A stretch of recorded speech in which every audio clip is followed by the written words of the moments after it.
Today we're at about 25%, I think, international revenue, 25 to 30% international revenues.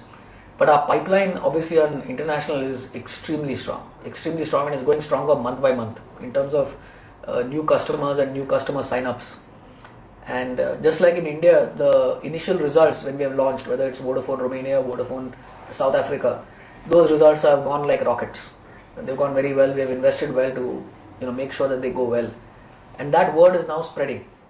I mean, I was in Vodafone London just 1 week ago, and it's shocking. At the senior most level, they are aware of who OneMobile is. They are aware of the results, and now they are coming and telling us, we want you to go and talk to, Vodafone Italy is calling us, Vodafone Spain is calling us, Vodafone Egypt is calling us. The flow has turned the other way. Rather than us having to pitch, they are actually asking us for proposals, come and help us get launched, and so we're finding it easier and easier to break in and get business going. Now, that being said, all these things take time. So, it's not an easy slog. So, even if you take large, developed tier 1 operators to get us, even with a friendly thing and where they're pushing us, to get it launched is going to take 6 to 12 months because they have, stringent UAT procedures. You have to go through intense testing. It's easy. In some cases, it's a replacement of some technology that they've implemented that has not worked well. So, these things take time.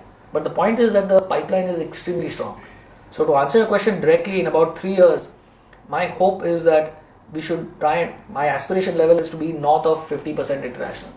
And the only reason I say that is because I would like to have that to happen in 2 years, if not faster. The only issue is that India is fairly large.